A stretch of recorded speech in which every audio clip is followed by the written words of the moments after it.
ఆంధ్ర విశ్వవిద్యాలయంలో సైన్స్ కోర్సులను అభ్యసించే ప్రతి విద్యార్థి ఉద్యోగ సాధన, ఉద్యోగ కల్పన చేసే స్థాయికి ఎదగాలని వీసీ ప్రసాద్ రెడ్డి అన్నారు.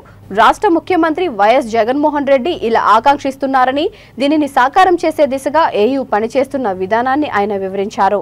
విశ్వవిద్యాలయ వ్యవస్థాపక దినోత్సవ వేడుకల్లో భాగంగా విశాఖ ఆర్కే బీచ్ రోడ్లోని ఏయూ కన్వెన్షన్ సెంటర్లో నిర్వహించిన సైన్స్ కళాశాల అచీవర్స్ డే వేడుకలకు ఆయన ముఖ్య అతిథిగా హాజరయ్యారు. ఈ సందర్భంగా వీసీ మాట్లాడుతూ గతేడాది కంటే అధికంగా ప్లేస్మెంట్ సాధించామన్నారు. సకాలంలో తరగతులు, పరీక్షలు నిర్వహించి 761 మంది విద్యార్థులకు ఉద్యోగ అవకాశాలను ఈ వేదికపై ఇవ్వడం ఆనందాన్ని ఇస్తోందన్నారు. మరొక 100 మందికి పైగా విద్యార్థులకు ఆఫర్ లెటర్స్ ఇంకా రావాల్సి ఉందని, మరికొన్ని సంస్థలు నియామక ప్రక్రియను సైతం కొనసాగిస్తున్నాయన్నారు. క్రమశిక్షణ కలిగిన విద్యార్థులుగా మిమ్మల్ని తీర్చిదిద్దిన వర్సిటీకి అందించిన తల్లిదండ్రులను మనస్ఫూర్తిగా అభినందిస్తున్నామని తెలిపారు.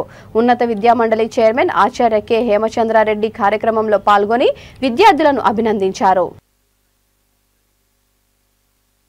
పేరెంట్స్, ఇది first time in the history of Andhra university. 98 సంవత్సరాల హిస్టరీ ఉన్నటువంటి ఆంధ్ర యూనివర్సిటీలో తల్లిదండ్రులను ఆంధ్ర యూనివర్సిటీకి పిలిచి వాళ్ళు ఇంతకాలం కష్టపడినందుకు, వాళ్ళు ఇంతకాలం సాక్రిఫైస్ చేసినందుకు, ఏ రోజున పిల్లకి కానీ పిల్లడికి కానీ నేను ఎంతో సాక్రిఫైస్ చేశాననే విషయాన్ని చెప్పలేక మనసులో దాచుకుంటూ ఎంతో ఓర్పుతో, ఎంతో పేషెంట్గా, నీకు తెలియదులే అని 20 ఏళ్ల పిల్ల, 19 ఏళ్ల అబ్బాయి అన్నా సరే నాకు నిజంగా తెలియదులే అన్నట్టుగా ఉంటూ, అన్నీ తెలిసినా సరే కడుపు మార్చుకుంటూ, నేను పడ్డ బాధ నా కొడుకు పడకూడదు, నా కూతురు పడకూడదు, ఈ విషయాన్ని ఎప్పుడూ కమ్యూనికేట్ చేయరు వాళ్ళకి. ఎందుకంటే వాళ్ళు మళ్ళీ పేరెంట్ అయ్యి వాళ్ళకి 18 ఏళ్ళ పిల్లలు వచ్చే వరకు తెలియదు మా అమ్మ నాన్న నా గురించి ఎంత కష్టపడ్డారని. అంత పేషెంట్గా ఉన్నటువంటి పేరెంట్స్ని డెఫినెట్గా పిలవాలి అని పిలవటం, జస్ట్ 4 days బ్యాక్ డెసిషన్ తీసుకోవడం. 4 days బ్యాక్ తీసుకున్నా సరే ఆల్మోస్ట్ హాల్ ఫిల్అప్ అయిపోయింది.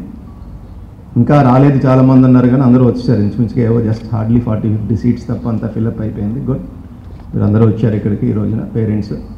మరి అసలు ఈ ఫంక్షన్ దేనికి పెట్టడం జరిగింది, ఇక్కడి నుంచి నెక్స్ట్ ఏం చేయబోతున్నాము, అసలు పేరెంట్స్ని ఎందుకు పిలిచాం, పిల్లల్ని ఎందుకు రమ్మన్నాం, పిల్లలకి ఏం చెప్దాం అనుకున్నాం, పేరెంట్స్కి ఏం చెప్దాం అనుకున్నాం, ఇవన్నీ నేను చెప్పాలి. ఎందుకంటే బికాస్ మిగతా పాయింట్స్ అన్నీ కూడా వీళ్ళంతా కవర్ చేశారు. కాబట్టి ఒక్కటే నాకు వదిలేరు కాబట్టి ఒక్కదాని మీద జస్ట్ 5 minutes. సరే, ఫస్ట్ పిల్లల గురించి. మహాకవి Kalidas one of the classics. ఆ క్లాసిక్స్లో ఒక పదం ఏంటంటే బహురత్నే వసుంధర అంటే. బహురత్నే వసుంధర అంటే the world is full of diamonds. Now the Andhra university convention hall is full of human diamonds. ఇక్కడ ఉన్నటువంటి విద్యార్థులు, దర్ ఆల్ డైమండ్స్.